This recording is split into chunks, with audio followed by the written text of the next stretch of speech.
এইসব ছবির আবদার করবে না। যদি দেখার শখ থাকে তাহলে আমাদের বাড়িতে এসে দেখে যাও। এটা কেমন কথা তুমি বলো? এখন কি আমি যেতে পারবো? তুমি বোঝার চেষ্টা করো না কেন? একটা ছবি দিলে কি হবে? তোমাকে বলছি না, যদি দেখতে চাও তাহলে আমার বাড়িতে আসো। আমার এসব জোরে জোরে ভালো লাগে না। তোমার বাড়িতে কিভাবে যাব? আমি কিছু জানি না। আচ্ছা, তোমার জানতে হবে না। দেখি, যেদিন যেতে পারবো সেদিনই তোমাকে দেখবো। এই তো ছেলের মতো কথা। হইছে, আর বলতে হবে না। ঠিক আছে, বললাম না। ওই বাবু, এখন বাই। মা আসছে, পরে কথা হবে। তাই বলে ফোনটা রেখে চলে গেল। এখন আসেন, আমাদের পরিচয়টা জেনে নিন। আমি হৃদয়, এবার অনার্স দ্বিতীয় বর্ষের ছাত্র। আর যে মেয়েটির সাথে কথা বললাম তার নাম জান্নাত। আমি ঢাকায় থেকে লেখাপড়া করি। আর জান্নাতের বাড়ি সিরাজগঞ্জ। জান্নাত এবার ইন্টার ফার্স্ট ইয়ারে পড়ে। আমাদের প্রথম পরিচয় ফেসবুকে। আস্তে আস্তে কথা বলতে বলতে দুজন দুজনের খুব ভালো বন্ধু হয়ে যাই। কিন্তু কখন যে আমি অজান্তেই তাকে ভালোবেসে ফেলি আমি নিজেও জানি না। তাকে কোনোদিন দেখি নাই, কিন্তু আমার মনের ঘরে তাকে নিয়ে একটি স্বপ্ন বেঁধেছি। ওর কাছে যতদিন ছবি চাইছি ততদিন আমাকে নিষেধ করছে। আপনারা দেখলেন তো এখন কি বলল। হৃদয়, একটু এদিকে আয় তো। পরিচয়টা তো দিয়ে দিলাম, এখন মা ডাকছে, বাকিটা আপনারা পড়ে নিন। হ্যাঁ মা, বলো কি হয়েছে? ঘরটা এমন অবহেলা করে রেখেছিস কেন? নিজের ঘরটা গুছিয়ে রাখতে পারিস না? ওহো মা, তুমি জানো আমি একটু অগোছালো, তবু প্রতিদিন একই কথা কেন বলো? দুদিন পরে বউ যখন ঘরে আসবে তখন কি করবি? হ্যাঁ, মা তুমি যে কি বলো না, তখন তো তোমার বৌমাই এসব করবে। হয়েছে, আর বলতে হবে না। তাড়াতাড়ি রেডি হয়ে নাস্তার টেবিলে আয়। নাস্তা রেডি আছে, খেয়ে ভার্সিটিতে যা। ঠিক আছে মা। তারপর আমি রেডি হয়ে নাস্তা করে ভার্সিটিতে যাই। ভার্সিটিতে আমার বেস্ট ফ্রেন্ড হচ্ছে ইব্রাহিম। সেই ইন্টার থেকে আমরা দুজনে একসাথে লেখাপড়া করছি। দুজন দুজনের বেস্ট ফ্রেন্ড, কখনো আমাদের মধ্যে ঝগড়া হয় না। ভার্সিটিতে যেতেই দেখলাম ইব্রাহিম বটগাছের নিচে বসে আছে। কিরে, কখন আসলি? এই তো দোস্ত, 5 মিনিট হলো। আজ দেখছি তোর মন খারাপ, ব্যাপার কি? কিছু হয়েছে নাকি? আরে না রে দোস্ত, কিছু হয়নি। তো তুই একা বসে কেন? আর সবাই আসেনি? সবাই এসেছে। সবাই যে যার ক্লাসে চলে গেছে। আমি তোর জন্য অপেক্ষা করছি এখানে। তো তুই তোর ক্লাসটা মিস করলি? আরে একদিন ক্লাস না করলে কিছু হয় না, বুঝলি? পরের ক্লাস কয়টায়? 10টা 40-এ। আচ্ছা ঠিক আছে, তাহলে ততক্ষণ একটু আড্ডা দেই। হ্যাঁ, তাই তো বলবি। মহারাজ দেরি করে আসবেন, আর ক্লাস মিস হবে, আড্ডা দিতে হবে। দোস্ত, কাল থেকে আর লেট হবে না, প্রমিস। তুই তো প্রতিনিয়ত পড়া মিস করিস, একদিনও কি তা রাখতে পারছিস বল? সরি দোস্ত, আর হবে না। ঠিক আছে। তারপর বসে দুজনে আড্ডা দেই। 10টা 20-এ সবার ক্লাস শেষ হয় আর সবাই বটগাছ তলা চলে আসে। তারপর সবাই মিলে আড্ডা দেই। এই সুমন, তোর বাবার কি অবস্থা এখন? সুমনের বাবা হার্টের রোগী, হাসপাতালে ভর্তি আছে। সুমনের কোনো বড় ভাই নেই, তাই খুব কষ্ট করে লেখাপড়া করে আর বাবা মাকে দেখাশোনা করে, যার কারণে আমরা সবাই সুমনকে একটু বেশি ভালোবাসি। ওই আগের মতোই রে। আচ্ছা ডাক্তার কি বলছে? ডাক্তার বলছে সময় লাগবে, কিন্তু নিশ্চয়তা নেই। মন খারাপ করিস না দোস্ত, সব কিছু ঠিক হয়ে যাবে। দোয়া করিস দোস্ত। আমরা তো সবসময় দোয়া করি। আর তোর মা বাবা তো আমাদের মা বাবার মতোই, তাই না? হ্যাঁ অবশ্যই। তাহলে এমন কথা বললি কেন? সরি দোস্ত, ভুল হয়ে গেছে, আর বলবো না। ঠিক আছে। আচ্ছা মিলি, আজকে মেকআপ করিস নাই নাকি? তুই আবার আমার মেকআপ নিয়ে কথা বলছিস? আচ্ছা হৃদয়, মিলির বিচে তো না লাগলে কি পেটের ভাত হজম হয় না নাকি? একদম ঠিক বলছিস। শালা সারাক্ষণ আমার পিছে লেগে থাকে। হইছে, এখন সাপোর্ট পাইয়ে এত লাফালাফি করতে হবে না। তুমি যে মেকআপ ম্যান তা তো সবাই জানে। সারাক্ষণ মেকআপ নিয়ে ব্যস্ত। এবার কিন্তু বাড়াবাড়ি হয়ে যাচ্ছে হৃদয়। আচ্ছা বোন, ভুল হইছে, মাফ কইরা দে। হয়েছে, এত ডং করতে হবে না। বাহ, না চাইলেও দোষ। আচ্ছা ঠিক আছে, আজকের পর আর কোনো দিন তোর কাছে মাপ চাইবো না। আচ্ছা তোরা কি শুরু করবি বলতো? আচ্ছা সবকিছু বাদ দে, তো দোস্ত খুব ক্ষুধা পাইছে, চল ক্যান্টিনে যাই। তোর ক্ষুধা লাগছে, তুই মিলিয়ে নিয়ে যা। আমাদের ক্লাসের সময় হয়ে গেছে। আমি আর ইব্রাহিম ক্লাসে গেলাম। এখন তোদের আবার ক্লাস আছে? ক্লাস না থাকলে আমি যাই। সবই বুঝি, না খাওয়ানোর ধান্দা শুধু। ওই কি বললি তুই? তোদের আমি খাওয়াই না? প্রতিদিন যে ক্যান্টিনে বসে এটা ওটা খাস, কি খাওয়াই? আহা চল তো হৃদয়। আচ্ছা ঠিক আছে, তোরা ক্যান্টিনে গিয়ে বস, আমরা ক্লাস করে আসছি। তারপর একসাথে খাওয়া দাওয়া করব। আর তোদের যদি দেরি না পছন্দ হয় তাহলে খেয়ে নিতে পারিস, আমি এসে বিল দেব, সমস্যা নাই। সত্যি দিবি তো? হ্যাঁ দেব, এখন যা তোরা। তাই বলে ওদেরকে রেখে আমি আর ইব্রাহিম ক্লাসে চলে গেলাম। ক্লাসে ঢুকতে দেখি নতুন একটা স্যার জয়েন করছে। আজকে তার ক্লাস। স্যারের আজ আমাদের প্রথম ক্লাস, তাই আজকে পরিচয় পর্বের মধ্য দিয়ে ক্লাস শেষ করে বেরিয়ে ক্যান্টিনে চলে যাই। ক্যান্টিনে গিয়ে দেখি হারামিগুলো বসে আছে। কি রে, তোরে কিছু খাসনি? তোদের স্যার আমরা কখনো কিছু খাইছি? আরে বোকা খাইলে কি হতো? কিছু হয়তো না, কিন্তু তোদের ছাড়া আমরা খাবো না, তাই খাইনি। আচ্ছা খাসনি, ভালো করছস। তো এখন কি খাবি বল? এখন বেশি কিছু খাবো না, হালকা নাস্তা করলে হবে। আচ্ছা তাহলে সিঙ্গারা আনি, তোরা বস। তাই বলে আমি সিঙ্গারা আনতে গেলাম, সাথে কোল্ড ড্রিঙ্ক নিলাম। তারপর সবাই নাস্তা করে কিছুক্ষণ আড্ডা দিয়ে বাসায় ফিরলাম। বাসায় এসে লাঞ্চ করে বিকালে একটা ঘুম দিলাম। সন্ধ্যায় ঘুম থেকে উঠে দেখি মোবাইলে 29টা মিসড কল। চেক করে দেখি জান্নাতের কল ছিল। আজ আমি শেষ। কি মরণে ঘুমাচ্ছিলাম, ফোনটা বাজছিল বুঝতে পারিনি। জান্নাত তো আজকে আমাকে মেরে ফেলবে। তাড়াতাড়ি করে জান্নাতকে একটা ফোন করলাম। হ্যালো জান্নাত। সরি, কে আপনি? আর কাকে ফোন করেছেন? আমি সরি, আসলে ভার্সিটি থেকে এসে লাঞ্চ করে একটু ঘুমিয়ে পড়ছিলাম, তাই বুঝতে পারিনি কখন ফোন করছিলা। সরি।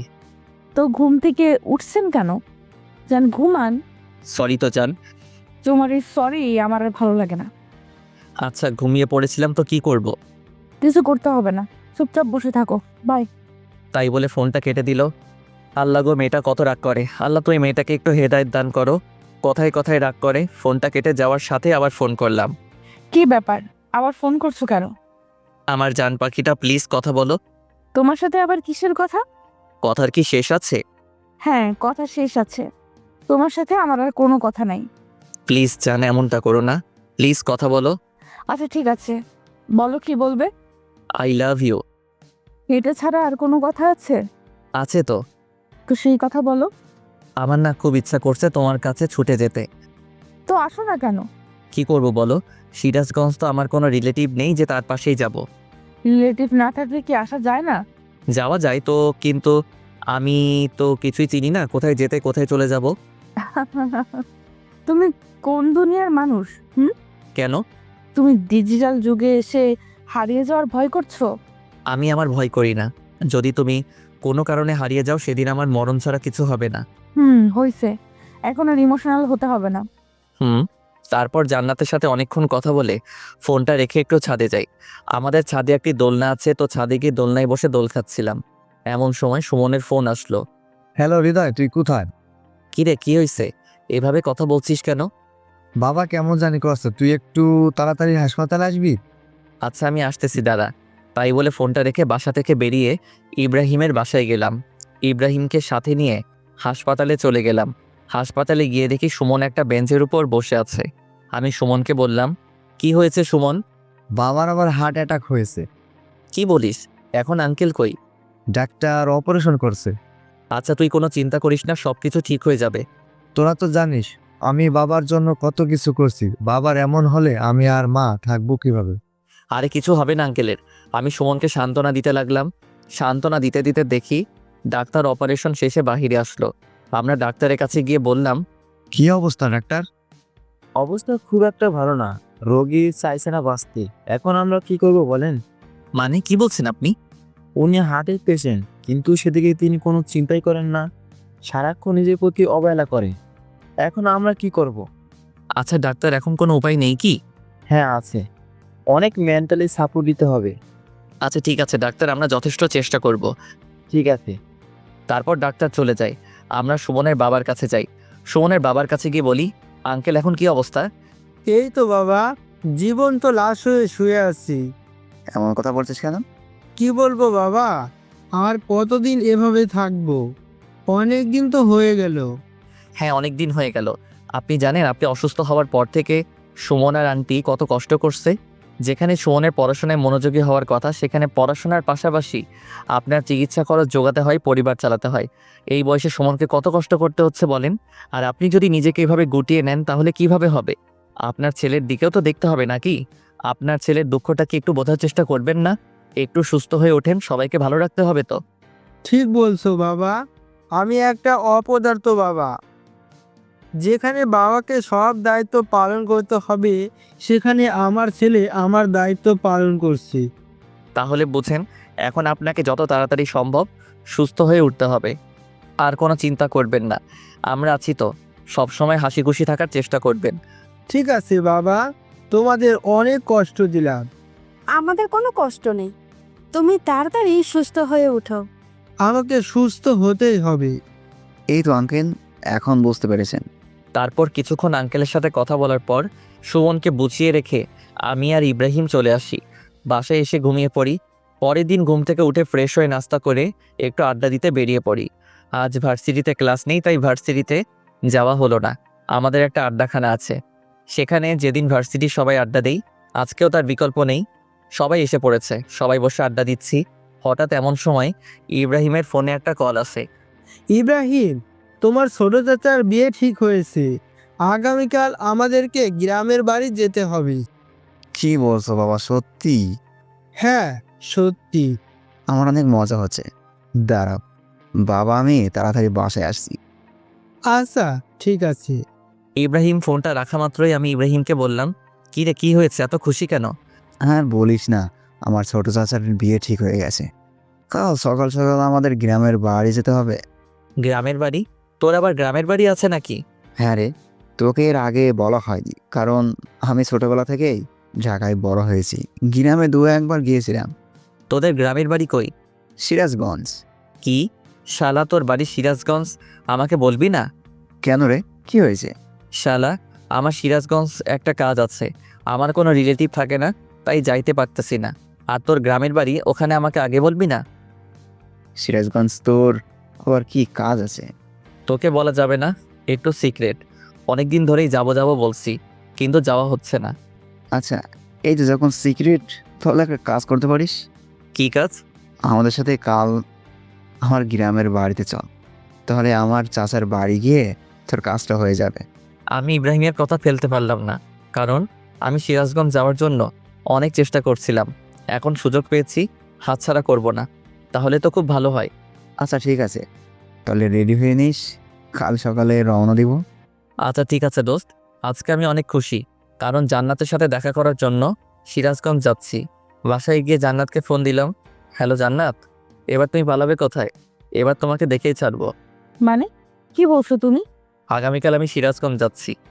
সত্যি আগামীকাল তুমি আমার সাথে দেখা করার জন্য সিরাজগঞ্জ আসছো? হ্যাঁ জান, সত্যি। শুধু একদিনের জন্য না, বেশ কিছুদিন থাকবো। বাহ, তাহলে তো খুব খুশির সংবাদ। কিন্তু কোথায় আসবে, কার বাসায় আসবে? আমার বেস্ট ফ্রেন্ডের বাড়িতে। তোমার আবার বেস্ট ফ্রেন্ড সিরাজগঞ্জে কিভাবে হলো? আরে বলো না, আমার বেস্ট ফ্রেন্ডের গ্রামের বাড়ি সিরাজগঞ্জ। আমি জানতামই না, আজকে জানলাম, তাই আর দেরি করছি না, আগামীকাল চলে যাব। আচ্ছা ঠিক আছে, দেখে শুনে এসো। ওকে যান। এভাবেই জান্নাতের সাথে অনেকক্ষণ কথা বললাম। তারপর মা বাবাকে জানালাম আগামীকাল সিরাজগঞ্জ যাব ইব্রাহিমের চাচার বিয়েতে। মা বাবা রাজি হয়ে যায়, কারণ তারা জানে ইব্রাহিম আমার বেস্ট ফ্রেন্ড। রাত্রে আমার সব কাপড় চোপড় গুছিয়ে নিলাম। পরের দিন সকালে আমি, ইব্রাহিম আর ওর মা বাবা সবাই সিরাজগঞ্জের উদ্দেশ্যে রওনা দিলাম। দীর্ঘ 5 ঘন্টা যাত্রা করার পর আমরা বাসায় পৌঁছালে ইব্রাহিমের গ্রামের বাড়িতে যেয়ে বাড়ির কলিং বেল বাজাতেই হুট করে কি যেন আমার মাথায় একটা লাঠি দিয়ে বাড়ি দিল। আমি কিছু বুঝে ওঠার আগেই একটা মেয়ে সামনে থেকে দৌড়ে পালালো। পাশে থেকে ইব্রাহিম বলল, কিছু মনে করিস না দোস্ত, এটা আমার পাগলি ছোট বোন। আমি অনেকদিন ধরে গ্রামে আসি না, তাই আমাকে মারার জন্য এসেছিল, কিন্তু ভুল করে তোকেই মেরে ফেলেছে। তোর আবার বোন আছে? হ্যাঁ রে, ও তো ছোটবেলা থেকে গ্রামেই থাকে। গ্রাম ছেড়ে নাকি ওকে যেতে মন চায় না। বাহ, ভালো তো। আচ্ছা, আমরা কি গেটে দাঁড়িয়ে কথা বলবো না ভিতরে যাব? হ্যাঁ বাবা, ভিতরে চলো। তারপর আমরা বাসার ভিতরে যাই। ভিতরে গিয়ে দেখি মেয়েটি বসে আছে। আঙ্কেল আন্টি সবাই যে যার রুমে গেল। ইব্রাহিম তার ছোট বোনকে বলে, মিম, এটা আমার বেস্ট ফ্রেন্ড হৃদয়, ওকে একটা রুমে জায়গা করে দে, আমাদের সাথেই থাকবে কিন্তু। ঠিক আছে ভাইয়া। আমি মেয়েটার দিকে হাঁ করে তাকিয়ে আছি। সত্যি মেয়েটা দেখতে অসম্ভব সুন্দর, কিন্তু বেশিক্ষণ তাকিয়ে থাকতে পারলাম না, কারণ সে আমার বেস্ট ফ্রেন্ডের ছোট বোন, আর আমি অন্য একজনকে ভালোবাসি।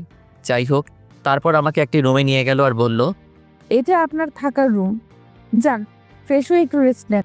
তোমাকে ধন্যবাদ। মেয়েটা ওয়েলকাম জানিয়ে চলে গেল। হঠাৎই আমার ফোনে কল বেজে উঠল। জান্নাত ফোন করেছে। তাহলে তুমি সিরাজগঞ্জে এসেই গেলে? তুমি কিভাবে জানলে? এখন থেকে তোমার প্রত্যেকটি কদমই আমি দেখতে পাবো। মানে কিভাবে? সেটা তো তোমাকে বলা যাবে না।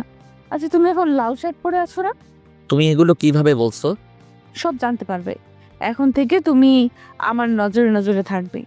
তুমি কখন কি করছো সব কিছুই আমি জানতে পারবো। আমি কিছুতেই বুঝতে পারছি না জান্নাত এগুলো কিভাবে জানে। আচ্ছা জান্নাত, তুমি কি আমাকে একটু খুলে বলবে? সময় হোক সব কিছু জানতে পারবে। এটা আবার কেমন কথা? আমার সাথে লুকোচুরি খেলছো? যা মনে করবে তাই।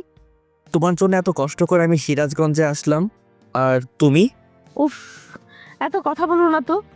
এখন ফোন রাখলাম, পরে কথা হবে, বাই। এটা বলে জান্নাত ফোনটা রেখে দিল। আমি তো বিছানার উপর বসে গেলাম। বিছানার উপর বসে ভাবছি, জান্নাত আমার উপস্থিতি বুঝলা কিভাবে, আর জানলেই বা কিভাবে আমি কি পোশাক পরে আছি? না, ঘটনাটা কেমন জানি এলোমেলো লাগছে। এগুলো ভাবতে ভাবতে গিয়ে ফ্রেশ হয়ে নিলাম। ফ্রেশ হয়ে একটু রেস্ট নিলাম। অনেকক্ষণ পর ইব্রাহিম আমার রুমে এসে আমাকে ডেকে বলল, হৃদয়, তুই তো কখনো গ্রামে আসিসনি, আর আমিও অনেক দিন ধরে গ্রামে আসিনি। তাই চল বাইরে থেকে একটু ঘুরে আসি। আচ্ছা ঠিক আছে চল। আমি আর ইব্রাহিম বাড়ি থেকে বের হতে যাব, এমন সময় মিম সামনে এসে দাঁড়িয়ে বলল, ভাইয়া কোথায় যাচ্ছিস? এই তো একটু বাইরে ঘুরতে যাব। কেন? তুই তো অনেকদিন যাবত গ্রামে আসিস না। গ্রামের রাস্তাঘাট কি তোর মনে পড়ে? হুম, তাই তো। আমার তো এই কথা একদমই মনে ছিল না। আচ্ছা যাওয়ার সময় সুজনকে সাথে নিয়ে যাস। আচ্ছা ঠিক আছে। সুজল ইব্রাহিমের বড় চাচার ছেলে, কিন্তু বয়সে আমাদের ছোট। সুজনকে নিয়ে গ্রামে ঘুরছি। সত্যি গ্রামের দৃশ্য অনেক সুন্দর। আশেপাশে ক্ষেত খামার, আর তার মাঝখান দিয়ে রাস্তা। খুব মজা হচ্ছিল। চারপাশে পাখির কিচিরমিচির শব্দ। সত্যি শহরের সাথে গ্রামের কখনো তুলনা হয় না। ঘুরতে ঘুরতে হঠাৎ জান্নাতের একটা SMS আমার ফোনে আসলো। বাহিরে ঘুরোস ঠিক আছে, কিন্তু এলাকার অন্য কোনো মেয়েদের দিকে তাকালে কিন্তু চোখ তুলে ফেলবো। ও আল্লাহ, জান্নাত আমার প্রতিটা খবর কি করে জানছে? জান্নাত এখন কোথায় আছে? আমি তো কিছুই বুঝতে পারছি না। আর আমার খবরগুলো কিভাবে পাচ্ছে আমার তো মাথায় আসছে না। আচ্ছা তুমি কোথায় আছো বলো তো? ঠিক সময় আসুক, সব কিছু জানতে পারবে। তোমার জন্য এত কষ্ট করে আমি আসলাম, আর আমার সাথে দেখাই করছো না। কিচ্ছু করার নাই, অপেক্ষা করো, সবুরে মেওয়া ফলে। কি আর করার, কোনো উপায় নেই জান্নাতকে দেখার। গ্রামটা ঘুরে দেখা শেষে বাসায় ফিরি। বাসায় ফিরে রুমে রেস্ট নিচ্ছি। এমন সময় দেখলাম মিম বারবার আমার রুমের সামনে দিয়ে ঘুরপাক খাচ্ছে। আমি বুঝলাম না ব্যাপারটা কি। মেয়েটা আমার রুমের সামনে দিয়ে এমন ঘোরাঘুরি করছে কেন? একটু পর ডিনারের জন্য ইব্রাহিম এসে ডেকে গেল। তারপর ডিনার শেষে রুমে এসে শুয়ে আছি। একটু পর আমার ফোনে মেসেজ আসলো। কি ব্যাপার, সারাদিন রুমের মধ্যে শুয়ে বসে থাকো, খারাপ লাগছে না? তুমি কোথায় আছো এখন? আর তুমি কিভাবে বুঝলে আমি রুমের মধ্যে বসে আছি? তোমাকে বলছি না, তোমার প্রত্যেকটা কদম এখন থেকে আমি দেখতে পাবো। তাহলে আমার সামনে আসছো না কেন? সঠিক সময় আসুক, ঠিকই সামনে যাব। আচ্ছা তোমাকে যেটা বলার জন্য মেসেজ দিছি, চলো কাল দেখা করি। সত্যি কাল দেখা করবা? হ্যাঁ দেখা করব, কাল স্কুলের মাঠে চলে এসো, দেখা হবে। কিন্তু আমি তো স্কুলের মাঠটা চিনি না, কিভাবে যাব? তুমি বাসা থেকে বাইরের ডান দিকে একটা রাস্তা আছে, সেই রাস্তা দিয়ে সোজা চলে আসবে। তারপর সামনে একটা মোড় দেখতে পাবে, সেখান থেকে উত্তর দিকে একটু সামনে গেলেই স্কুলের মাঠ পড়বে, আর সেখানে আমরা দেখা করব। আচ্ছা ঠিক আছে যান। সত্যি আজ আমি অনেক খুশি। কাল জান্নাতের সাথে দেখা হবে এটা ভাবতেই আমি খুশিতে আত্মহারা হয়ে যাচ্ছি। কাল প্রথম জান্নাতের সাথে আমার দেখা হবে। আমি খুবই এক্সাইটেড হয়ে আছি। জান্নাতের কথা ভাবতে ভাবতে কখন ঘুমিয়ে গেছি বুঝতে পারছি না। পরের দিন সকালে ঘুম থেকে উঠে নাস্তা করে স্কুলের মাঠে চলে যাই, কিন্তু কোথাও জান্নাতকে দেখতে পাচ্ছি না। হঠাৎ সামনে থেকে 4-5টা মেয়ে আসলো। কি ব্যাপার, এখানে দাঁড়িয়ে কি করেন? দেখলাম মেয়েগুলোর মধ্যে মিম মেয়েটির আছে। কি বলবো বুঝতে পারছিলাম না। কি হলো, কিছু বললেন না কেন? কি বলবো, একজনের সাথে দেখা করার জন্য আসছি, কিন্তু তাকে খুঁজে পাচ্ছি না। কার সাথে দেখা করতে আসছেন ভাইয়া? জান্নাতের সাথে দেখা করতে আসছি। ও তাহলে আপনি সেই হৃদয়? হ্যাঁ, কিন্তু আপনারা কারা? আমি জান্নাতের ফ্রেন্ড। ও আচ্ছা, কিন্তু আপনাদের ফ্রেন্ড কোথায়? জান্নাত তো আসেনি। কেন? জান্নাতের তো আজকে আমার সাথে দেখা করার কথা ছিল। সরি, আজ জান্নাত আপনার সাথে দেখা করবে না। আপনি কি ভেবেছেন জান্নাতের দেখা পাওয়া খুব সহজ?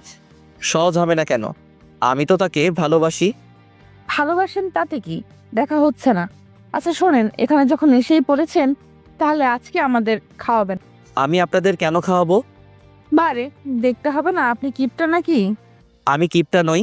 সেটা তো দেখতেই পাচ্ছি। যদি কিপটা না হতেন তাহলে আমরা জান্নাতের ফ্রেন্ড জানার পর আমাদের খাওয়াতে না করতেন না। আমি কিভাবে বুঝবো যে সত্যি আপনারা জান্নাতের ফ্রেন্ড? আপনি কি আমাদের চিটার ভাবছেন?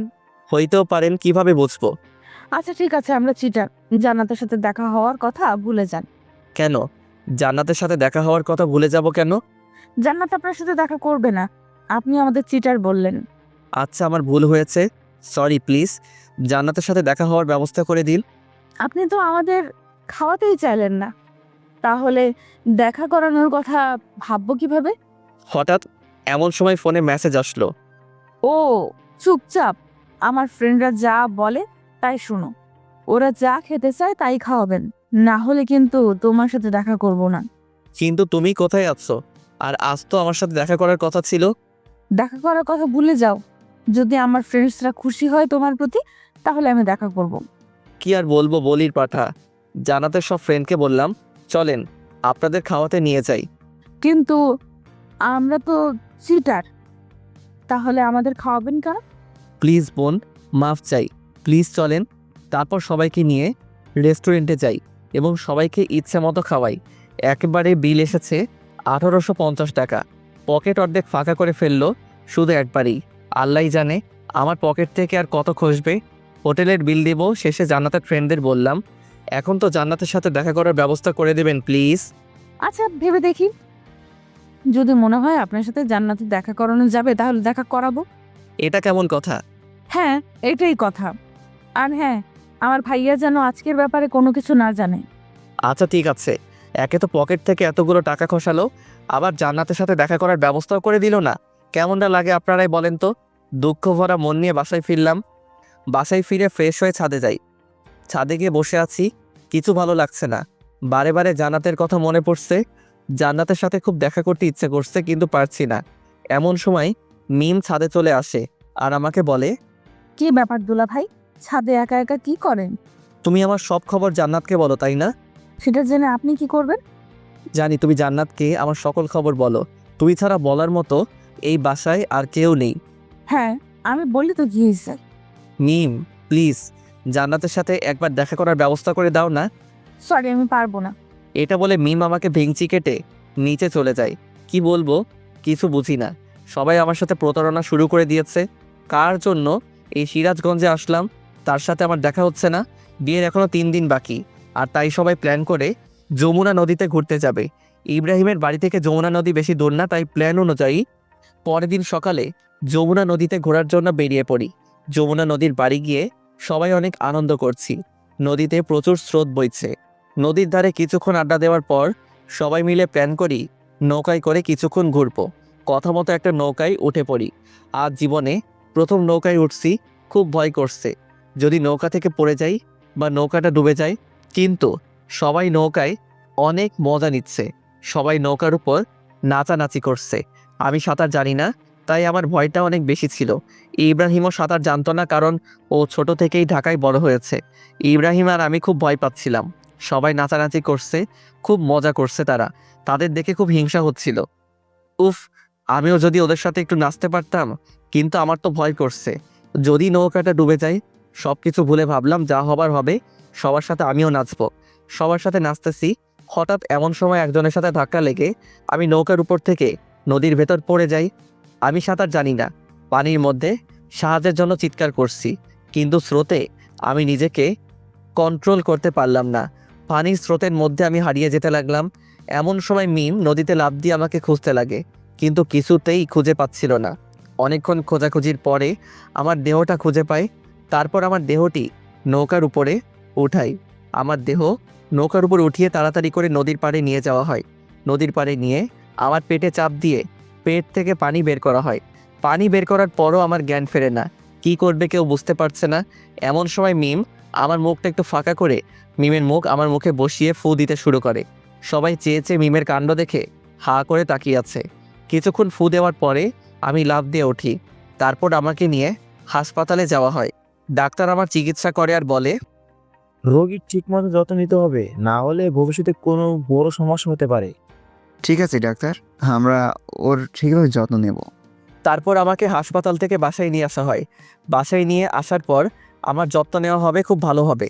বিশেষ করে মিম আমার খুব যত্ন নেয়। জান্নাত আমার কাছে ফোন করে খুব কান্না করত। আমার এমন অবস্থা দেখে আমি পাগলিটাকে সান্ত্বনা দেওয়া ছাড়া কিছুই করতে পারতাম না। মিম আমার কাছে এসে বারে বারে মাপ চাইতো আর বলতো, সত্যি আমি জানতাম না আপনি সাঁতার জানেন না। আমি তো মজা করে আপনাকে ধাক্কা দিছিলাম, কিন্তু আপনার এমন অবস্থা হবে আমি বুঝতে পারিনি। আমাকে মাফ করে দিবেন প্লিজ। আরে বোকা, সমস্যা নাই, তুমি তো না বুঝেও করেছো। তুই যদি জানতা আমি সাঁতার জানি না তাহলে তো আর করতে না। এসব চিন্তা বাদ দাও, আজ তোমার জন্য আমি বেঁচে আছি। তুমি আমায় আবার দ্বিতীয়বারের মতো জীবন বাঁচালে, তোমার কাছে আমি ঋণী। আমার জন্য এত কিছু হলো, আর সত্যি আপনি অনেক বড় মনের একজন মানুষ। আর তোমার জন্যই তো আমি নতুন জীবন পেয়েছি। তোমাকে ভুল বুঝবো কিসের জন্য? এখন থেকে আমি আপনার বেশি করে যত্ন নেব। থাকবো না, এত বেশি যত্ন নিতে হবে না। তোমার ফ্রেন্ড জানতে পারলে আবার আমার উপর রাগ করবে। জান্নাত আপনাকে কিছু বলবে না, কেন কিছু বলবে না কেন? কারণ আমি সবার মতো না। জান্নাত আমাকে খুব ভালোভাবে চেনে। তোমাদের ফ্রেন্ডশিপ তোমরাই ভালো বোঝো, কিন্তু আমার উপর রাগ করলে কিন্তু আমি দায়ী নই। তোমাকে রাগ ভাঙিয়ে দিতে হবে। আচ্ছা ঠিক আছে, আমি রাগ ভাঙিয়ে দিব। এখন হ্যাপি? হুম। আচ্ছা এখন একটু রেস্ট নেন, আপনার সাথে পরে কথা বলি। এরপর থেকে মেয়েটি আমার খুব যত্ন নেওয়া শুরু করে। আজ ইব্রাহিমের চাচার গায়ে হলুদ। আমিও প্রায় সুস্থ হয়ে গেছি, শুধুমাত্র মিমের যত্ন নেওয়ার জন্য। গায়ে হলুদের অর্ধেক দায়িত্ব আমার ও ইব্রাহিমের উপর। আমাকে আর ইব্রাহিমকে বিয়ের দায়িত্ব পালন করতে হচ্ছে। গায়ে হলুদের প্যান্ডেল সাজানো, বাড়িতে সুন্দরভাবে ডেকোরেশন করা, লোকজনের খাওয়া দাওয়ার ব্যবস্থা করা, সব কিছুই ছিল আমার ও ইব্রাহিমের উপর দায়িত্ব।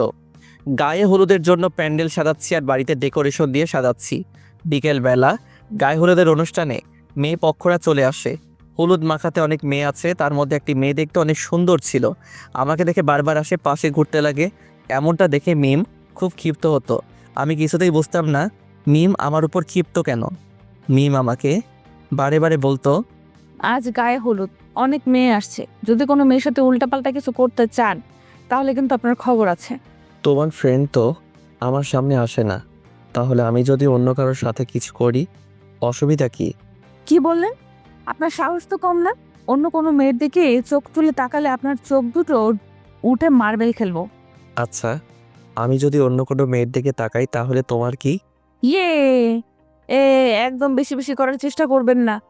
আমি কিন্তু জান্নাতকে সবকিছু বলে দিব। শুধু একবার বলে দেখো, তোমার অবস্থা খারাপ করে দেব। কি করবেন শুনি? আমি কি করব আমি নিজেও জানি না। প্লিজ বোন, জান্নাতকে কিছু বলো না। আমি তো জান্নাতকে বলে দিব, দেখি আপনি কি করেন। প্লিজ, আমি তোমার কাছে হাত জোড় করছি। প্লিজ জান্নাতকে কিছু বলবে না। আচ্ছা ঠিক আছে। দেখতে দেখতে গায়ে হলুদ শেষ হলো। রাত্রে জান্নাতের সাথে ফোনে কথা বলছি। তুমি গায়ে হলুদের সময় মেয়েদের দিকে তাকিয়েছিলে কেন? কোন মেয়ের দিকে তাকাইলাম? আর তোমাকে কে বললে এটা? যে বলার সে বলছে। তুমি বলো, অন্য মেয়েদের দিকে তাকাইছো কেন? সত্যি আমি তাকাইনি, ওই মেয়েটা আমার দিকে তাকিয়েছিল। না, তুমি ওই মেয়ের দিকে তাকিয়েছিলে আমি জানি। সব ছেড়ে একই রকম। ওই জান্নাত, সত্যি আমি অন্য কোনো মেয়ের দিকে তাকাইনি।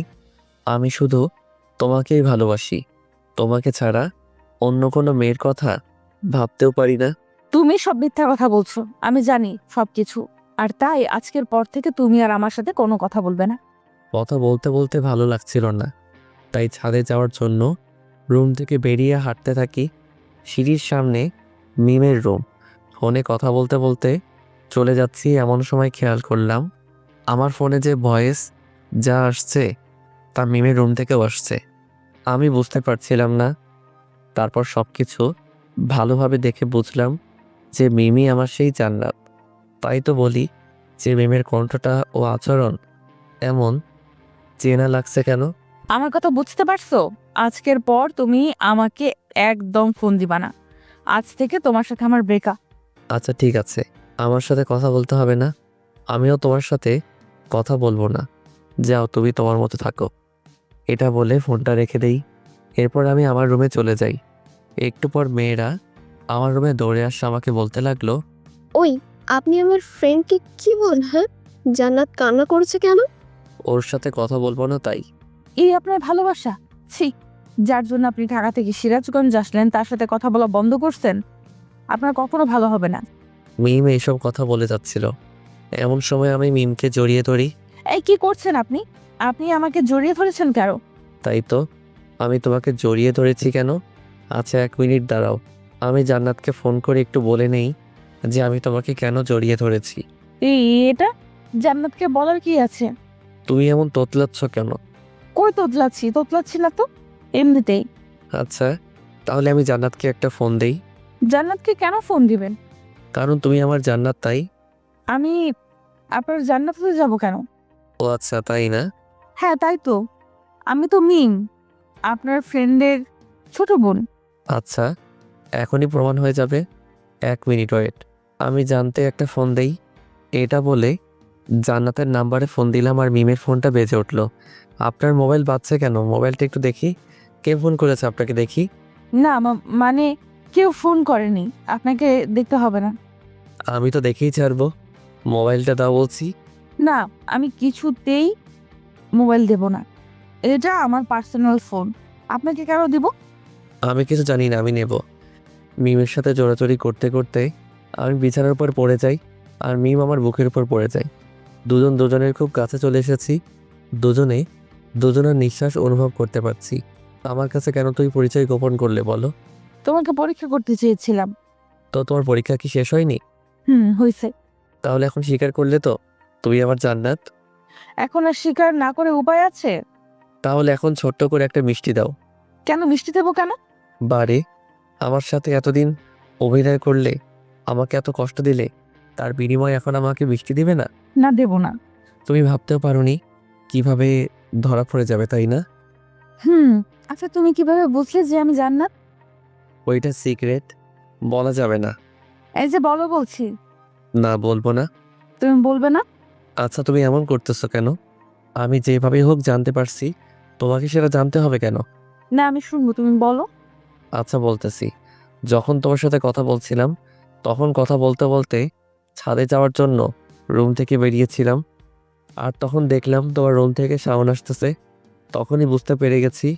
ওহো, তুমি তো তাহলে ভালো না, তোমার আড়ি পাতার অভ্যাস আছে। তোমাকে ধরার জন্যই তো আমাকে আড়ি পাততে হয়েছে। কতদিন হলো এসেছি, তুমি দেখাই দিলে না। যাও, তোমার সাথে কোনো কথা নেই।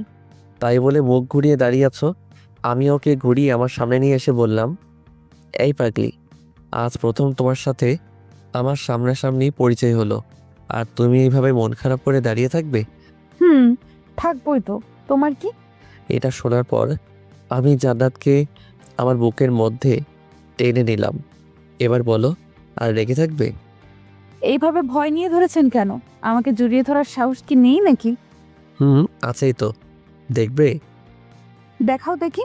তাই বলে জান্নাতকে খুব জোরে জড়িয়ে ধরি। দুজনে অন্য এক জগতে হারিয়ে গেছি। অনেকক্ষণ জড়িয়ে ধরে থাকার পর মিম আমাকে ছাড়িয়ে বলল, ওই যান, এখন যাও, আবার কেউ দেখে ফেলবে। আচ্ছা যান। তারপর মিমের রুম থেকে বেরিয়ে আমি আমার রুমে চলে আসি। রাতে ঘুম ধরছিল না, তাই মিমকে ফোন করে ছাদে আসতে বলি। আমিও ছাদে চলে যাই। আমি ছাদে দাঁড়িয়ে আছি। একটু পর মিম ছাদে আসলো। দুজনে ছাদে বসে গল্প করছি।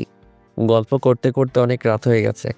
তারপর আমি মিমকে বললাম, আচ্ছা যান, এখন ঘুমাতে হবে, কালকে আবার বিয়ে, অনেক কাজ আছে। তাই তো। আচ্ছা চলো এখন যাই। তাই বলে আমরা দুজনে ছাদ থেকে নেমে রুমে চলে আসি। রুমে এসে ঘুমিয়ে পড়ি। সকালবেলা ঘুম থেকে উঠে নাস্তার টেবিলে বসে আছি। আমার সামনের চেয়ারে মিম বসা। খাওয়ার সময় মিম বারে বারে ওর পা দিয়ে আমার পায়ে পাড়া দিচ্ছিল আর হাসছিল। আমিও হাসছিলাম। তার পাগলামিগুলো খুব ভালো লাগে। খাওয়া দাওয়া শেষে ডেকোরেশনের কাজে লেগে পড়ি। প্রথমে পুরো বাড়িটা সুন্দরভাবে ডেকোরেশন করে সাজাই। দুপুরবেলা গোসল করে সবাই বিয়েতে যাওয়ার জন্য রেডি হই। মিম আজকে অনেক সুন্দরভাবে সেজেছে। মিমকে দেখে চোখ সরাতে পারছি না। সত্যি মিমকে দেখতে আজ অনেক সুন্দর লাগছে। আমি মিমের কাছে গিয়ে বললাম, ওই, এত সুন্দর করে সেজেছে কেন? কেন দেখতে ভালো লাগছে না? ভালো লাগছে না মানে মনে হচ্ছে আজকে বিয়েটা তোমার আর আমার। কি যে বলো না। সত্যি আজকে তোমাকে দেখতে অনেক সুন্দর লাগছে। তোমার জন্য তো এত সুন্দর করে সেজেছি। তাই হুম আমরা কথা বলছিলাম, এর মধ্যে বরকে রেডি করা হয়। তারপর আমরা কনের বাড়িতে যাওয়া উপলক্ষে রওনা দেই। অনেকক্ষণ যাত্রা করার পর কনের বাড়ির সামনে পৌঁছাতেই দেখলাম অনেক সুন্দর করে গেট সাজানো হয়েছে এবং তার সামনে গেটে কনে পক্ষের লোকজন দাঁড়িয়ে আছে। আমরা গাড়ি থেকে নেমে গেটের সামনে দাঁড়াই আর বরকে কনে পক্ষের লোকজনেরা মিষ্টি খাওয়ায় আর তারপর টাকার আবদার করে। দুলাভাই, আমাদের মিষ্টি খাওয়ার জন্য 20,000 টাকা দিতে হবে, না হলে গেট ছাড়ছি না। এটা আবার কেমন কথা? টাকা কি গাছের পাতা নাকি? হ্যাঁ, যে বললে পেয়ে যাবেন। 20,000 টাকা চোখে দেখেছেন কখনো? না ভাইয়া, দেখি নাই, তাই তো আজকে চাইতেছিলাম। যদি গেটের ভিতরে প্রবেশ করতে চান তাহলে টাকা দিতেই হবে। টাকা নেবেন ঠিক আছে, কিন্তু এত বেশি চান কেন? একটু কমায় নেন। কোনো কম নেই, আমরা 15 জন আছি, সবারই তো ভাগ লাগবে নাকি? প্লিজ একটু স্যাক্রিফাইস করেন, একটু ডিসকাউন্ট দেন। কোনো ডিসকাউন্ট দেওয়া যাবে না। আমি চাচার কানে কানে বললাম। চাচা পকেট থেকে 5,000 টাকা বের করে চুপি চুপি ওদের হাতে দিয়ে দেন। আচ্ছা দিচ্ছি। চাচা পকেট থেকে টাকা বের করে ওদের হাতে দেয় আর বলে, কত দিয়েছেন দুলাভাই? দেখেন না কত দেওয়া হয়েছে। এ কি, এখানে তো 5,000 টাকা, মাত্র 5,000 টাকার জন্য এত বড় গেট সাজায়নি। প্লিজ এত বাড়াবাড়ি করবেন না, যা দেওয়া হয়েছে তাই রাইখা দেন। না না, আমরা কোনো কথা শুনবো না। আচ্ছা ঠিক আছে, একটু কমিয়ে দিলাম, 18,000 দেন। পাগল হয়েছেন নাকি আপনারা? আমরা কিছু জানি না, টাকা পেলে তবে গেট ছাড়বো, তাছাড়া গেট ছাড়ছি না। অনেকক্ষণ ধরে তর্কাতর্কি করতে করতে শেষ পর্যন্ত 9,000 টাকা ম্যানেজ করে ফেললাম। উফ কি ডাকাত রে ভাই, শুধু গেট ধরে 9,000 টাকা নিয়ে নিল। গেট দিয়ে ভেতরে প্রবেশ করে আমরা বসে আছি। একটু পর বিয়ে পড়ানো কাজ শুরু হলো। আলহামদুলিল্লাহ, দেখতে দেখতে বিয়েটা সম্পূর্ণ হয়ে গেল। বিয়ে শেষে খাওয়া দাওয়ার পর্ব শুরু। কনে পক্ষ দেখছি খাওয়া দাওয়ার বিশাল আয়োজন করেছে, অনেক রকম আইটেম করা হয়েছে। সবাই অনেক মজা করে খাওয়া দাওয়া করা হলো। খাওয়া দাওয়া শেষে বোর কনেকে নিয়ে বাড়িতে ফিরি। সারাদিন অনেক ধকল গেছে, তাই বাসায় ফিরেই বোর কনেকে তাদের বাসর ঘরে ঢুকিয়ে আমরা সবাই যে যার রুমে গিয়ে শুয়ে পড়ি। আমি রুমে গিয়ে শুয়ে আছি, কিন্তু ঘুম ধরছে না। কিছুক্ষণ চুপচাপ শুয়ে থাকার পরও ঘুম ধরছিল না। না পেরে জান্নাতকে ফোন করে ছাদে আসতে বললাম। দুজনে ছাদে গিয়ে বসে আছি। আজ তো চাচার বাসর রাত। তো এই বাসরাত নিয়ে মানুষের কত পরিকল্পনা থাকে, তার কোনো শেষ নেই। থাকবেই তো। রাতে দুজন দুজনকে খুব ভালোভাবে জেনে নেয়, বুঝে নেয়, ভালোবাসা আদান প্রদান করে। আমাদের এমন হবে তাই না? যা দুষ্টু, ওই কিছু ভালো লাগছে না, একটা পপি দাও না। খুব লোভ ধরেছে তাই না? একটুখানি দাও না জান। দিন দিন তোমার চাহিদা কিন্তু বেড়েই যাচ্ছে। কি দেবে না তো? না, দেব না। ওকে। তাই বলে ছাদ থেকে নেমে আসতে ধরলাম। এমন সময় জান্নাত আমার হাত টেনে বুকের মধ্যে জড়িয়ে ধরে আমার ঠোঁটে ঠোঁট লাগিয়ে ভালোবাসার ছোঁয়া এঁকে দিল। ঠিক 5 মিনিট পর ছেড়ে দেয়। উফ, আর একটু হলেই তো মরে যেতাম। নিঃশ্বাসটা থেমে এসেছিল। কি আর লাগবে? না জান, আজকে আর চাই না। আচ্ছা ঠিক আছে, এখন চুপচাপ রুমে গিয়ে ঘুমিয়ে পড়বে। আচ্ছা জান। তারপর সোজা রুমে গিয়ে ঘুমিয়ে পড়ি। পরের দিন ঘুম থেকে উঠে সবাই বর কনের দিকে চেয়ে আছে। সবাই খুব হাসাহাসি করছে আর বলছে, রাত কেমন কাটলো? উফ ভাবি, তুমি না এসব নিয়ে কেউ জিজ্ঞাসা করে? আয় হায়, আমার দেবতার লজ্জায় লাল হয়ে গেছে। চাচা কোনো কথা বলতে পারছে না, লজ্জায় লাল হয়ে গেছে। আর চাচির তো কোনো কথাই নেই। অনেকক্ষণ মজা করার পর বর কনেকে সকালের নাস্তা করানো হয়। তারপর আমরা সবাই নাস্তা করি।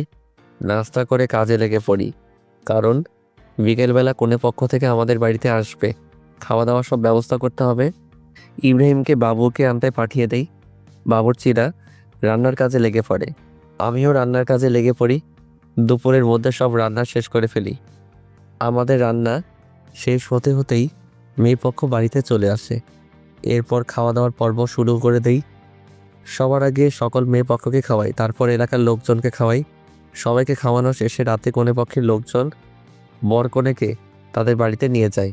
বর কনেকে কনে পক্ষের সাথে পাঠিয়ে বাড়িতে সব কিছু গুছিয়ে নিয়ে সবাই রেস্ট নিতে যে যার রুমে চলে যায়। সারাদিন কাজ করার পর শরীরটা খুব ক্লান্ত লাগছে, তাই রেস্ট নেওয়ার জন্য রুমে চলে যাই। বিছানায় শুয়ে আছি আর কি যেন ভাবছি। হঠাৎ কখন ঘুমিয়ে পড়েছি নিজেও জানি না। সকালবেলা জান্নাতের ডাকে ঘুম ভাঙে। এই যে মহারাজ, এখনো ঘুম থেকে ওঠোনি? কি, কয়টা বাজে? 9টা বাজে আর আপনি পড়ে পড়ে ঘুমাচ্ছেন? কি বলো, কখন এত বেলা হয়ে গেল? আপনি তো পড়ে পড়ে ঘুমাচ্ছিলেন, কিভাবে জানবেন? তাই তো। আচ্ছা তুমি যাও, আমি ফ্রেশ হয়ে আসছি। ওকে। তারপর জান্নাত রুম থেকে চলে যায় আর আমি ফ্রেশ হয়ে নাস্তার টেবিলে চলে যাই। নাস্তার টেবিলে বসে জান্নাত আর আমার চোখে চোখে কথা হচ্ছিল। এমন সময় খেয়াল করলাম ইব্রাহিম আমার দিকে তাকিয়ে আছে। আমি আর কিছু করলাম না, চুপচাপ নাস্তা করে রুমে চলে আসলাম। অনেকক্ষণ ধরে রুমে বসে আছি, কিছু ভালো লাগছে না, তাই ছাদে চলে গেলাম। ছাদে গিয়ে দাঁড়িয়ে আছি। কিছুক্ষণ পর অনুভব করলাম কেউ একজন পেছন থেকে আমাকে জড়িয়ে ধরলো। আমি পিছনে তাকিয়ে দেখি জান্নাত। কি ব্যাপার, তুমি কখন আসলে? দেখলাম তুমি ছাদে আসছো, তাই পেছনে পেছনে চলে আসলাম। তো পিছন থেকে এইভাবে জড়িয়ে ধরলে কেন? কেন, ভালো লাগছে না বুঝি? ভালো লাগবে না কেন? এই দিনের বেলা তুমি আমাকে জড়িয়ে ধরে আছো, কেউ যদি দেখে তাহলে সমস্যা হবে তো। কেউ দেখলে দেখুক, আমার বইয়ে গেছে তাতে। পাগলামি করো না, একটু বোঝার চেষ্টা করো। তুমি চুপ থাকবে? দেখো জান্নাত, একটু বোঝার চেষ্টা করো। এখন আমরা ছাদে আছি, যদি কেউ দেখে ফেলে তাহলে অনেক বড় সমস্যা হয়ে যাবে। তুমি চাও না তো আমি তোমাকে এইভাবে জড়িয়ে ধরে থাকি? আচ্ছা ঠিক আছে, থাকো, তুমি তোমার মতো, আমি গেলাম। এটা বলে জান্নাত যখন পেছনে ফিরে ছাদ থেকে নেমে যেতে চাইলো, পিছনে ফিরে জান্নাত চমকে গেল।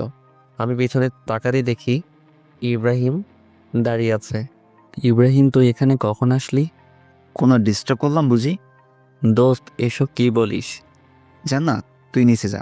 ভাইয়া, তুই হৃদয়কে কিছু বলবি না? তোকে নিচে যেতে বলেছি, তুই নিচে যা। জান্নাত ইব্রাহিমের ধমকে নিচে চলে যায়। এদিকে ইব্রাহিম আর আমি ছাদে রয়ে গেলাম। ইব্রাহিম আমাকে বলছে, আমি প্রথম থেকে যা সন্দেহ করেছিলাম তাই সত্য হলো। দোস্ত আমার কথা শোন। তুই আর কিছু বলিস না, তোকে আমি আমার বেস্ট ফ্রেন্ড ভাবতাম আর তুই আমার সাথে এমনটা করলি। দোস্ত শোন, জান্নাতের সাথে আমার অনেক আগে থেকে পরিচয়। আমাদের প্রথম ফেসবুকে আলাপ হয়, তারপর আস্তে আস্তে কথা বলতে বলতে আমাদের মধ্যে একটা সম্পর্ক গড়ে ওঠে। বিশ্বাস কর, আমি একদমই জানতাম না যে জান্নাত তোর বোন। আমি তো জান্নাতকে কখনো দেখছিলাম না, জান্নাতকে আমি না দেখেই ভালোবেসেছিলাম।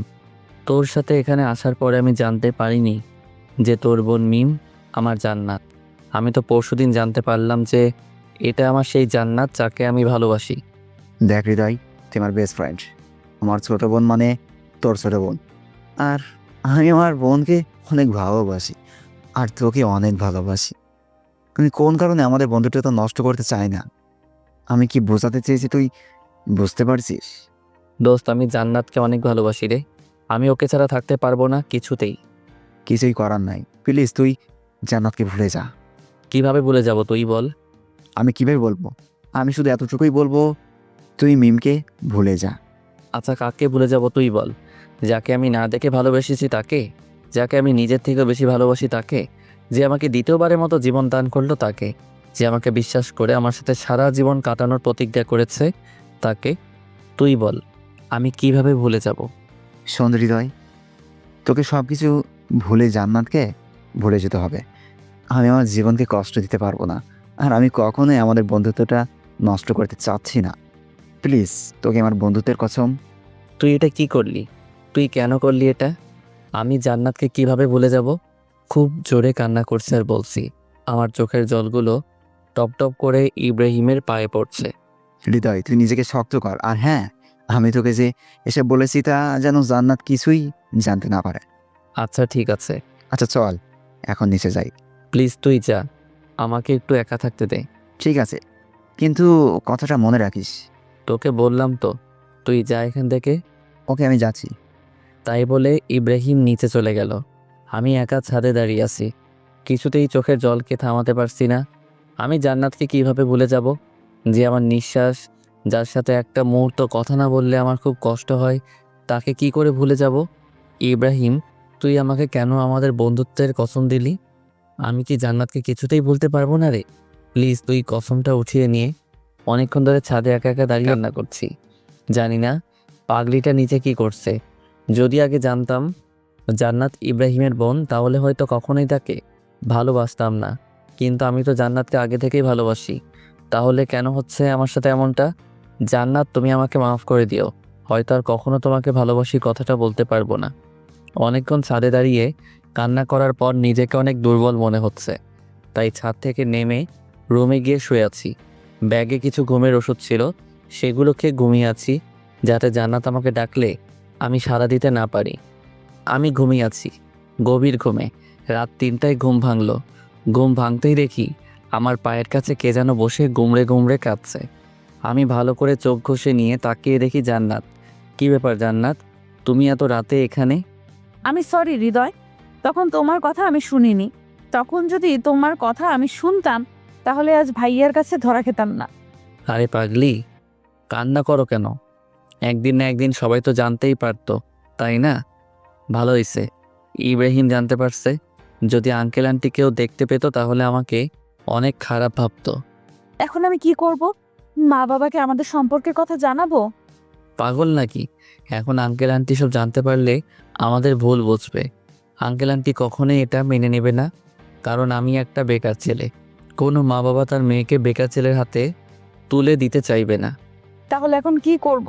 প্লিজ কান্না করো না, তোমার কান্না আমি সহ্য করতে পারছি না। তাহলে এখন কি করব তুমি বলো? দেখো জান্নাত, এখন আর আমাদের কিছু করার নেই। প্লিজ তুমি এখন আমাকে ভুলে যাও। আমি তোমাকে ভুলে যাব?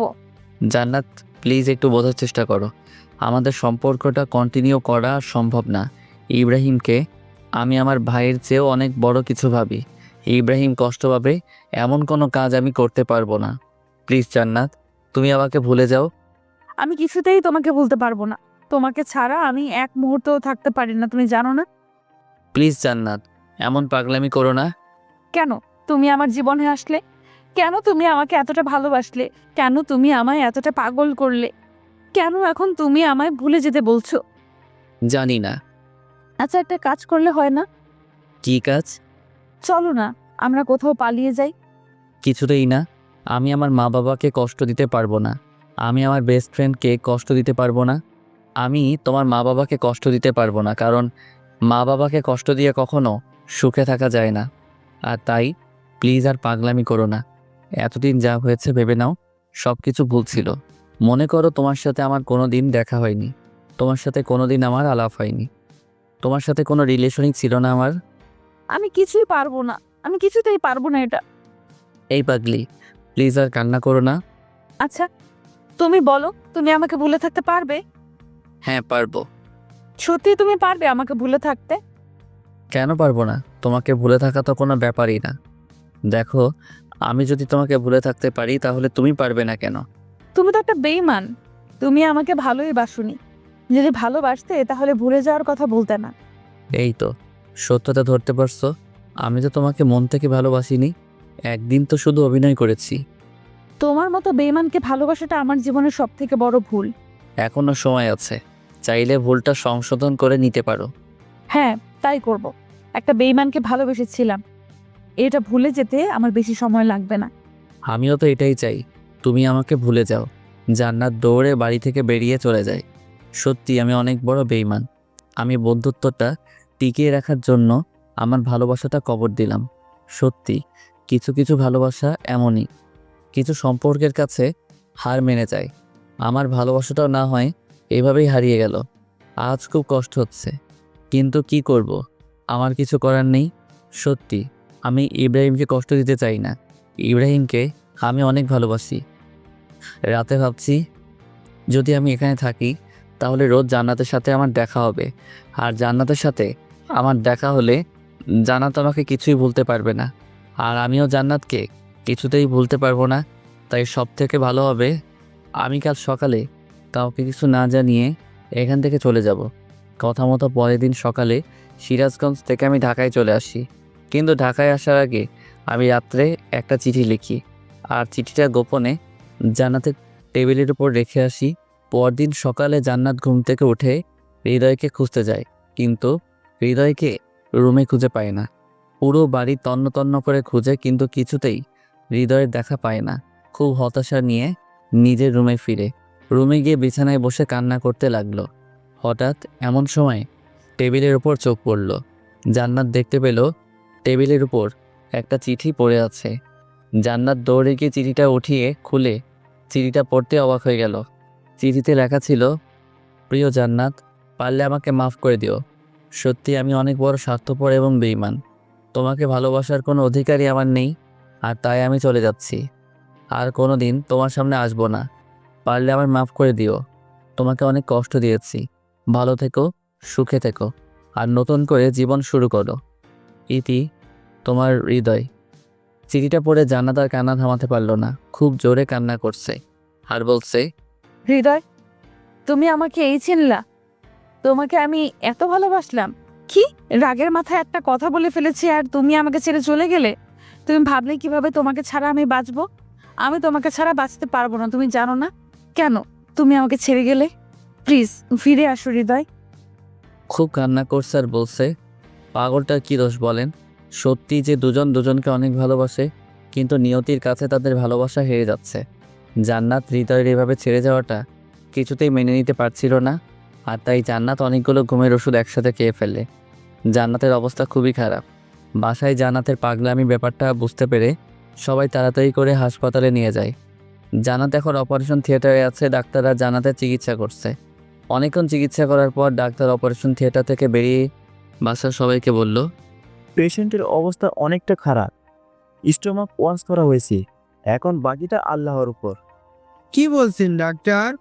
আমার মেয়েটাকে যে করেই হোক সুস্থ করে তুলতে হবে ডাক্তার।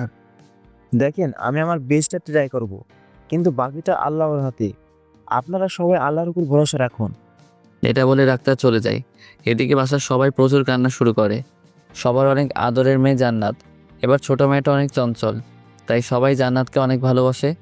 জান্নাত এখন আইসিইউতে রাখা আছে।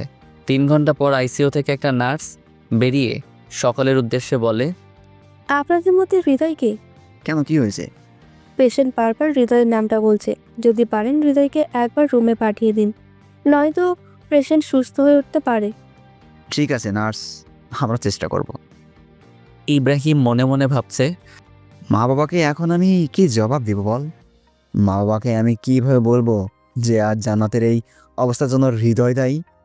আজ আমার বোনটা হৃদয়কে ভালোবেসে বলে এই অবস্থা হয়েছে। মা বাবাকে উল্টাপাল্টা কিছু বলে ইব্রাহিম ম্যানেজ করে নেয়। তারপর ইব্রাহিম হৃদয়কে অনেক ফোন করে, কিন্তু লাইনে পায় না। কারণ হৃদয় ইব্রাহিমের কথা রাখতে গিয়ে নিজের ভালোবাসাটাকে বিসর্জন দিয়ে নিজেকে একা করে নিয়েছে। জান্নাত ছেলেটার সাথে কোনোভাবে যোগাযোগ করতে না পারে, তার জন্য হৃদয় তার সব যোগাযোগের মাধ্যম বন্ধ করে দেয়। এর ফলে ইব্রাহিম কিছুতেই আর হৃদয়ের সাথে যোগাযোগ করতে পারে না। এভাবে বেরিয়ে যায় অনেকটা সময়। হৃদয় এখন অনেক একা। হৃদয় আর কারোর সাথে ঠিকভাবে কথা বলে না, ঠিকভাবে চলাফেরা করে না, ঠিকভাবে খাওয়া দাওয়া করে না। দিনে দিনে নিজেকে তিলে তিলে শেষ করে দিচ্ছে হৃদয়। একদিকে হৃদয় নিজেকে তিলে তিলে শেষ করে দিচ্ছে, অপরদিকে জান্নাত হাসপাতালে মৃত্যুর সাথে পাঞ্জা লড়ছে। অনেক কষ্টের পর জান্নাতকে ধীরে ধীরে সুস্থ করে তোলা হয়। জান্নাত এখন অনেকটা সুস্থ আর নিজেকে সম্পূর্ণ প্রস্তুত করে নিয়েছে। জান্নাত আর হৃদয়ের কথা ভাবে না। হয়তো হৃদয়ের চলে যাওয়াতে জান্নাত তাকে ভুলে যাওয়ার কারণ খুঁজে পেয়েছে। ধীরে ধীরে জান্নাত হৃদয়কে একেবারে ভুলে যায়, কিন্তু হৃদয় কিছুতেই জান্নাতকে ভুলতে পারে না। যাই হোক, দেখতে দেখতে দিনের পর দিন কেটে যায়, মাসের পর মাস কেটে যায়, অনেকটা সময় পেরিয়ে যায়। দুজন দুজনকে ছাড়া কাটিয়ে দেয়। ইব্রাহিম এখন ঢাকায় আছে, কিন্তু জান্নাতের অবস্থা হৃদয়কে জানায়নি। কারণ ইব্রাহিম ভেবেছে, যার জন্য আমার বোন মরতে বসেছিল তাকেই কাজের সময় পাশে পাইনি, তাকে কেন আমার বোনের কথা বলবো? এর চেয়ে যে আমার বোনকে ভুলে থাক, এটাই ভালো। আর আমার বোনটা হৃদয়কে ভুলে গেছে, আর তুই নতুন করে তাদের মধ্যে আবারও ভালোবাসার বীজ বপন করতে চাই না। হৃদয় ধীরে ধীরে নিজের অবস্থান পরিবর্তন করে। হৃদয় লেখাপড়ার পাশাপাশি একটা জব করে। জবটা একটা প্রাইভেট কোম্পানিতে, আর তাই হৃদয়কে একটু পরিশ্রম করতে হয়। দেখতে দেখতে 1 বছর পেরিয়ে যায়। জান্নাতের সাথে হৃদয়ের আর কোনো যোগাযোগ হয় না। একদিন অফিস শেষে হৃদয় বাসায় ফিরে ফ্রেশ হতে যাবে, হঠাৎ এমন সময় তার ফোনটা বেজে উঠল। হ্যালো হৃদয়, তুই কোথায় আছিস? ইব্রাহিম অনেকটা আতঙ্কিত কণ্ঠে বলল। তখন আমি অনেক ভয় পেয়ে যাই ইব্রাহিমের এমন কণ্ঠ শুনে। কি হয়েছে দোস্ত, তোর কণ্ঠটা এমন লাগছে কেন? এরপর হৃদয় যা শুনতে পায় সেটা শোনার জন্য হৃদয় মোটেও প্রস্তুত ছিল না। কি বলছিস তুই যাতা? দোস্ত, এখন আমি কি করব? আমার বোনটা যে আর সমাজে মুখ দেখাতে পারবে না দোস্ত। এটা শুনে হৃদয় বাসা থেকে এক দৌড়ে বেরিয়ে গাড়ি ধরে সিরাজগঞ্জ চলে যায়। সিরাজগঞ্জ গিয়ে সোজা হাসপাতালে চলে যায়। হাসপাতালে গিয়ে দেখতে পায় জান্নাত একটা বেডে শুয়ে আছে। তার পাশে চাচা চাচি দাদা দাদি বসে আছে আর কান্না করছে। আমি কি বলবো বুঝতে পারছি না। সত্যি আমার অনেক কষ্ট হচ্ছে। আমি ভাবতেও পারিনি আমার জান্নাতের সাথে এমনটা হবে। আপনারা ভাবছেন জান্নাতের সাথে কি হয়েছে, তাই তো? আজ জান্নাতের গ্যাং রেপ হয়। হ্যাঁ, আপনারা যা শুনেছেন সত্য। সত্যি আজ জান্নাতের সতীত্ব নষ্ট করে দেয় এলাকার বাজে কিছু ছেলে। হৃদয় জান্নাতের কাছে গিয়ে জান্নাতের হাতে হাত রেখে বলে, এসব কি করে হলো? কি হলো জান্নাত, বলছো না কেন? কি হলো জান্নাত, কিছু বলছো না কেন? আমার সাথে কথা বলবে না? দেখো, আমি অতীতে যা করছি তার জন্য তুমি আমাকে শাস্তি দিও, কিন্তু প্লিজ এখন কথা বলো। জান্নাত কার সাথে কথা বলছে না বাবা? কেন কথা বলছে না চাচা? মেয়েটার সাথে যা হয়ে গেল, এরপর কিভাবে মেয়েটা কথা বলবে? কিভাবে এত কিছু হয়ে গেল আমাকে কেউ বলবে প্লিজ? সুজন আমার হাত ধরে টেনে নিয়ে হাসপাতালে ছাদে চলে যায়। তারপর সুজন বলে, ভাই আমি বলছি কি হয়েছিল। তাড়াতাড়ি বলো কি হয়েছিল। তারপর সুজন হৃদয়কে বলতে লাগলো, কিভাবে এত কিছু হলো। আজ জান্নাতের কলেজ বন্ধ ছিল, তাই আমি জান্নাতকে জোর করে আমার স্কুলে নিয়ে যেতে চাইছিলাম। আর তাই জান্নাত আপুকে নিয়ে আমি স্কুলের উদ্দেশ্যে রওনা দিই। মাঝ রাস্তায় যেতে দেখি কিছু বখাটে ছেলে রাস্তার পাশে বসে আছে। ছেলেগুলোকে দেখে বোঝা যাচ্ছিল তারা অনেক খারাপ, অনেক বাজে। তারা অনেক বাজে বাজে কথা বলছিল। তারা বলছিল, ইস মামা, কি জিনিস রে? যদি একটা বার ছুঁড়ে পারতাম। উস মামা, ফিগারটা দেখেছিস? আমার তো মনে চাইছে দৌড়ে গিয়ে জড়িয়ে ধরি। এমন আরো অনেক বাজে কথা বলছিল। জান্নাত আপু এগুলো সহ্য করতে না পেরে ওই ছেলেগুলোর কাছে গিয়ে জান্নাত জুতা খুলে একটি ছেলের গায়ে জুতা মারে আর বলে, তোদের ঘরে মা বোন নেই? জীবনে কোনোদিনও মেয়ে দেখিসনি? মায়ের দুধ খেয়ে বড় হোসনি? মেয়ে দেখলে জিভে জল আসে কেন, কুত্তার বাচ্চা? আপু এমন কথা শুনে ছেলেগুলো হঠাৎ করে বসা থেকে লাফ দিয়ে উঠে জান্নাত আপুকে জোর করে ধরে উঠিয়ে নিয়ে যেতে লাগলো। আমি ওদেরকে অনেক বাধা দিই, কিন্তু আমি অনেক ছোট আর একা, তাই ওদেরকে বাধা দিতে পারিনি। আমাকে ধাক্কা দিয়ে ফেলে দিয়ে জান্নাত আপুকে নিয়ে ওরা চলে যায়। জান্নাত আপু অনেক আকুতি মিনতি করে বলে, আমাকে ছেড়ে দে শয়তানেরা, ভালো হবে না বলে দিচ্ছি। তোদের ভালোই ভালোই বলছি, আমাকে ছেড়ে দে। তোমাকে ছাড়বো তো অবশ্যই শোনা, কিন্তু তার আগে আমাদের কাজটা তো হাসিল করে নেই। জান্নাত আপুকে টানতে টানতে ওই জানোয়ারগুলো নিয়ে যায় আমার চোখের সামনে দিয়ে। আমি কিছুই করতে পারিনি। তারপর জান্নাত আপুকে একটি রুমের মধ্যে নিয়ে যায় আর তারা সবাই মিলে মিম আপুর উপর ঝাঁপিয়ে পড়ে। মিম আপুকে ওরা জানোয়ারের মতো ছিঁড়ে খায়। কথাগুলো বলতে বলতে সুজনের চোখ দিয়ে জল গড়িয়ে পড়ছিল। টপ টপ করে কথাগুলো শুনে আমার শরীরের লোমগুলো খাড়া হয়ে গেল। আমি নিজেকে কন্ট্রোল করতে পারছি না। চোখ দিয়ে অঝরে পানি ঝরছে। আমি ছাদ থেকে নেমে জান্নাতের কাছে গেলাম। নিচে এসে দেখি আঙ্কেল আন্টি ইব্রাহিম সবাই চলে এসেছে। সবাইকে একটু সাইড করে আমি জান্নাতের পাশে গিয়ে বসে জান্নাতের 2 হাত ধরলাম আর বললাম, সত্যি তোমার সাথে অনেক খারাপ হয়েছে। আমি কোনোদিন ভাবতেও পারিনি তোমার সাথে এমন কিছু হবে। প্লিজ নিজেকে ছোট করে দেখো না। তুমি সুস্থ হয়ে ওঠো তাড়াতাড়ি। ওই জানোয়ারদের শাস্তির ব্যবস্থা করব। ওরা অনেক খারাপ, ওদের সাথে আমরা পেরে উঠবো না। চাচা কোনো চিন্তা করবেন না, আমি আছি। আমি সব কিছু দেখে নেব। তুমি ওদের সম্পর্কে কিছু জানো না। এইসব জানোয়ারদের সম্পর্কে আমি কিছু জানতেও চাই না। আমি আইনের সাহায্য নিয়ে ওদের শাস্তির ব্যবস্থা করব। কিন্তু পুলিশ? কোনো কিন্তু না চাচা, আমি সব কিছু দেখে নেব। ইব্রাহিম, তুই আমার সাথে চল। তাই বলে আমি ইব্রাহিম আর সুজনকে নিয়ে থানাতে চলে গেলাম। থানায় গিয়ে ওই জানোয়ারদের নামে কেস ফাইল করলাম। পুলিশগুলো আমায় বারবার বলছিল, আপনি যাদের নামে কেস করেছেন তারা কে জানেন? তাদের সম্পর্কে আমার জানার কোনো ইচ্ছা নেই। আমি শুধু এইটুকু চাই, আসামিদের সঠিক শাস্তির ব্যবস্থা করা হোক। এখন তো এসব কথা বলতেছেন, কিন্তু আবার একটু পর এসে মতলব বদলাবেন না তো?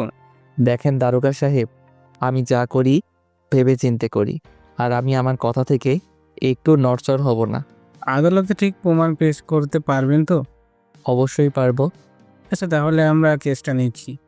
ঠিক আছে দারোগা সাহেব, আর হ্যাঁ, যত তাড়াতাড়ি সম্ভব আপনি আসামিদের গ্রেফতার করবেন।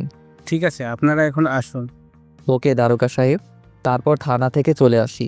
হাসপাতালে আসতে সবাই আমাকে ধরে বলে, এমনি মেয়েটার এই অবস্থা, সবার সামনে মাথা উঁচু করে বাঁচতে পারে না, আবার তুমি যা শুরু করলে হৃদয়। দেখেন আঙ্কেল, আমি যা করছি একদম ঠিক করছি। আচ্ছা, এখানে জান্নাতের দোষটা কোথায় আমাকে বলবেন? জান্নাত কি নিজের ইচ্ছায় দোষিত হয়েছে? কি ব্যাপার, চুপ করে আছেন কেন? জবাব দিন। আমাদের সমাজে সবথেকে বড় সমস্যা কি জানেন? আমাদের সমাজে যে মেয়েগুলো ধর্ষিত হয়, আমরা তাদেরকে ছোট করে দেখি, আমরা তাদেরকে খারাপ বলি, আর যে জানোয়ারগুলো মেয়েদের সাথে এমন খারাপ কাজ করে তাদেরকে বাহবা দেই। যেখানে আমাদের মেয়েটিকে মেন্টালি সাপোর্ট দেওয়ার কথা, সেখানে আমরা মেয়েটিকে ছোট করে দেখি, মেয়েটিকে আমরা অপমান করি, আমরা ধর্ষিত মেয়েদের সমাজের বোঝা মনে করি।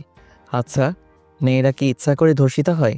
মেয়েরা কি চায় তাদের সবথেকে মূল্যবান সম্পদ কেউ এইভাবে কেড়ে নিক? অথচ এক টিমে ধর্ষিত হওয়ার পর আমরা মেয়েটিকে দোষী সাব্যস্ত করি, আর ধর্ষককে আমরা বড় করে দেখি। যদি আমরা একটি ধর্ষককে সঠিক বিচারের আওতায় নিয়ে আসতে পারতাম, তাহলে আজ ধর্ষণ তো দূরের কথা, আমাদের সমাজে কোনো ছেলে মেয়েদের দিকে চোখ তুলে তাকাতে পারতো না। কিন্তু আমাদের দেশে কি আমরা তাই করি? মোটেও করিনি। বরং উল্টো, আমি মেয়েদেরকে এমন এমন কথা শোনাই যার কারণে মেয়েরা তাদের অনিচ্ছা সত্ত্বেও আত্মহত্যা করতে বাধ্য হয়, শুধু আমাদের সমাজের মানুষদের জন্য।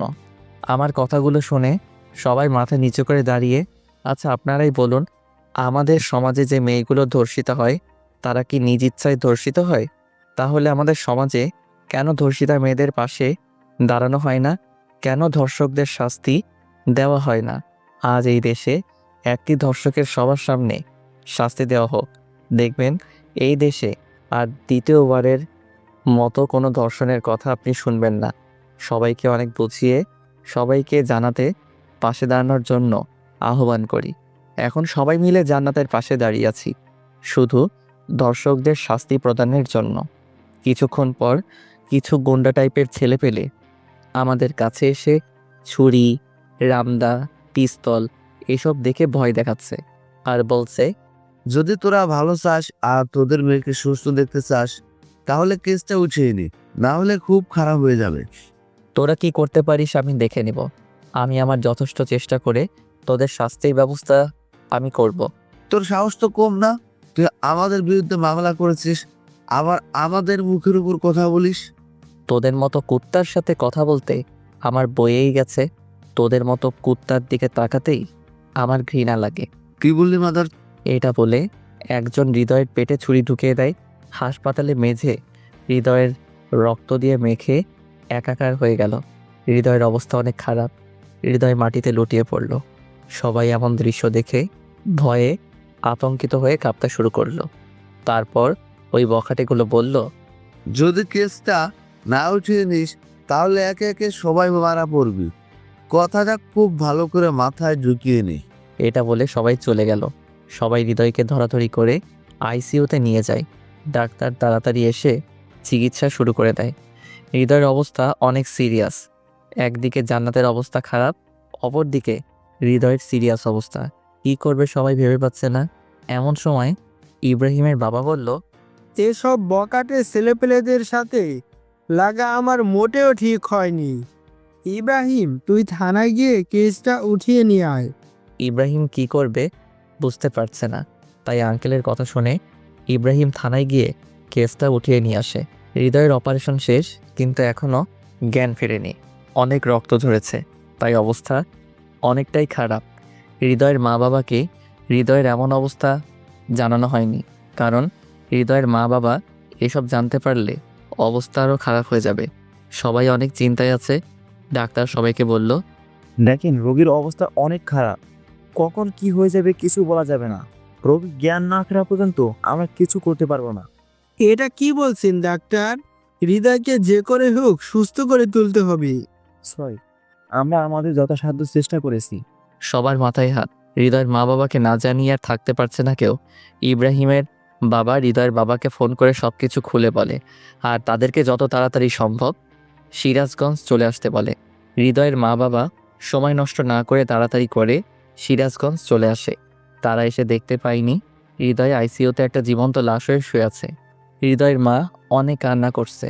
হৃদয়ের বাবা সবাইকে বলছে, আমার ছেলে এত বড় ক্ষতি কে করলো? যে ছেলেগুলো জান্নাতকে ধর্ষণ করেছে তারাই। দাঁড়াও, তাড়াতাড়ি ব্যবস্থা আমি করছি। তাই বলে হৃদয়ের বাবা কাকে যেন একটু ফোন করলো। হ্যালো সবুজ ভাই, আমার অনেক বড় একটা সমস্যা হয়ে গেছে। কিছু গুন্ডা আমার ছেলের অবস্থা অনেক খারাপ করেছে। আমার ছেলেকে হত্যা করার চেষ্টা করেছে। এখন আমার ছেলে আইসিইউতে ভর্তি আছে। বাঁচবে কিনা মরবে আল্লাহই ভালো জানে। ওপাশ থেকে কি যেন বলল। তারপর হৃদয়ের বাবা বলল, আচ্ছা, আপনি যত তাড়াতাড়ি সম্ভব সিরাজগঞ্জে চলে আসেন, আমি এর শেষ দেখতে চাই। তাই বলে ফোনটা কেটে দেয়। আপনাদেরকে হৃদয়ের বাবা সম্পর্কে তো কিছুই বলিনি। এখন হৃদয়ের বাবার সম্পর্কে জেনে নিন। হৃদয়ের বাবা একজন বিজনেসম্যান। ব্যবসার কাজে অনেক বড় বড় লোকজনের সাথে উঠা বসা করে। সমাজের সকল লোকের সাথেই তার ভালো সম্পর্ক। এখন যাকে ফোন করলো সে হচ্ছে ঢাকার একটি গ্যাং লিডার। হৃদয়ের বাবার বিভিন্ন কাজের জন্য সবার সাথে সম্পর্ক রাখতে হয়, তাই এই লোকটির সাথে ওর সম্পর্ক আছে। কয়েক ঘন্টা পর ওই লোকগুলোর সিরাজগঞ্জ এসে পৌঁছায়। তারপর লোকজনদের বকাটে ছেলে পেলে ডিটেলস বলা হয়। তারপর লোকগুলো সেই বকাটে ছেলে পেলে উদ্দেশ্যে রওনা দেয়। অনেকক্ষণ পর ওই লোকগুলো রাত 8টার দিকে সবার মাঝে ফিরে আসে আর বলে, সৈদুল সাহেব, আমাদের কাজ শেষ। কাল সকালে সবাই সব দেখতে পারবে। আমাদের কাজটা শেষ। আমরা তাহলে আসি। এবার দেখা হবে। ভালো থাকবেন, আর আশা করি আপনার ছেলে খুব তাড়াতাড়ি সুস্থ হয়ে উঠবে। ঠিক আছে সবুজ ভাই, আপনাকে অসংখ্য ধন্যবাদ। তারপর লোকগুলো চলে যায়। সবাই শুধু ভাবছে কাল সকালে তাদের জন্য কি অপেক্ষা করছে, কারণ তারা কেউ জানে না বখাটেদের সাথে কি হয়েছে। দেখতে দেখতে সকাল হয়ে গেল। টিভিতে নিউজ হচ্ছে সিরাজগঞ্জ কিছু বখাটে ছেলেদের লাশ পাওয়া গেছে। তাদের লাশগুলো উলঙ্গ অবস্থায়, সবার লিঙ্গ কাটা অবস্থায় একটা গাছে উল্টা করে ঝুলানো ছিল।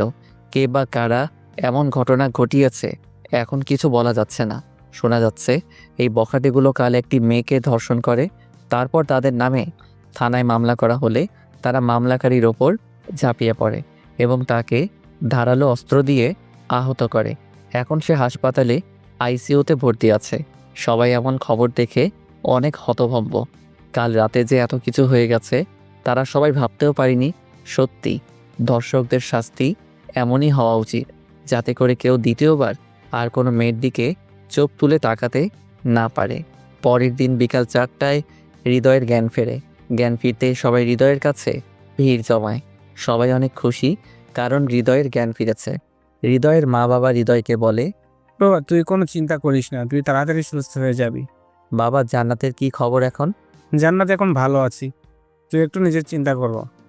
আর তুই একটা মেয়ের জন্য এত রিস্ক নিতে গেলি কেন? যদি আজ তোর কিছু একটা হয়ে যেত তাহলে আমরা কি নিয়ে বাঁচতাম? মা বাবা, আমার কিছুই হবে না আমি জানি, কারণ তোমাদের দোয়া সবসময় আমার সাথে আছে। আর জান্নাতকে আমি নিজের থেকে অনেক বেশি ভালোবাসি, তাই ওর জন্য এইটুকু করা আমার কাছে কিছুই না। তুই সত্যি অনেক বড় একটা পাগল।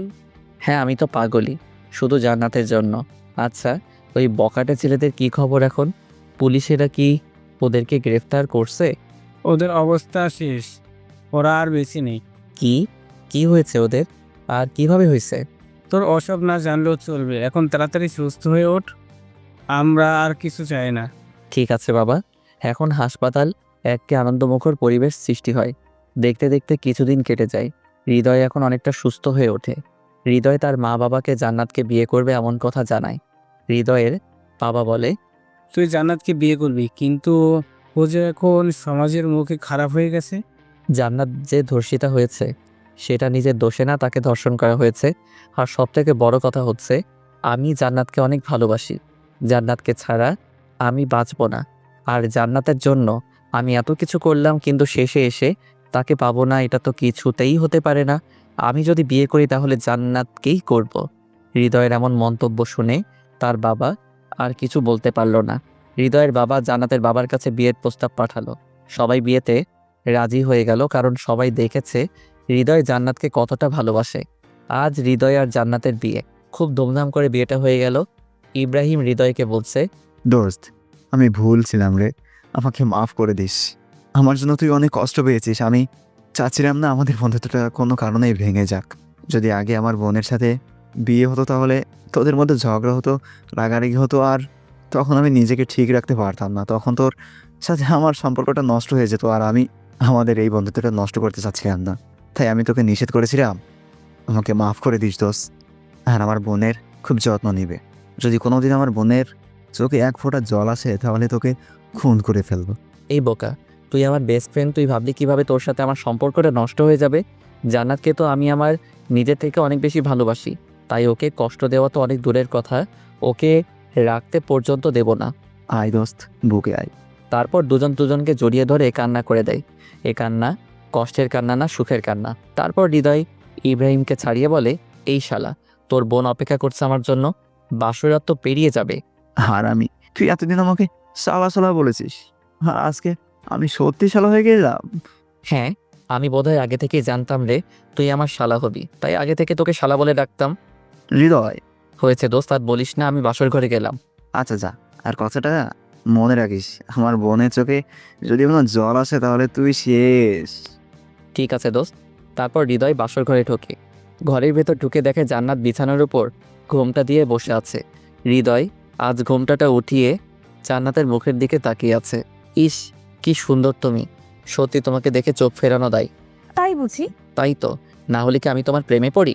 কই, তুমি তো আমাকে না দেখে ভালোবেসেছিলে, তাহলে এখন এই কথা বলছো কিভাবে? রাখছো কেন? আমি তো এটা কথার কথা বললাম। সত্যি আমার বউটাকে একদম পরীর মতো দেখতে লাগছে। জানি সেটা, এখন নতুন কিছু বলো। নতুন করে কি আর বলবো, শুধু একটা কথা জেনে রাখো, আজ থেকে ম্যাচ শুরু। আমি একেবারে ক্রিকেট টিম বানিয়ে তারপর থামবো। তুমি কি আমাকে মেরে ফেলবে? কি বলো জান, তোমাকে মেরে ফেলবো কেন? তাহলে ক্রিকেট টিম বানাতে চাইছো, আমার কষ্ট হবে না? আজ সেসব পরে দেখা যাবে, এখন আজকে ম্যাচটা শুরু করি। যা দুষ্টু। আয় হায়, আমার লজ্জাবতী লজ্জা। তাই বলে জান্নাতকে ধরে ওর ঠোঁটে আমার ঠোঁট লাগিয়ে দেই। এরপর আস্তে আস্তে বাকি কাজ শুরু হয়ে যায়।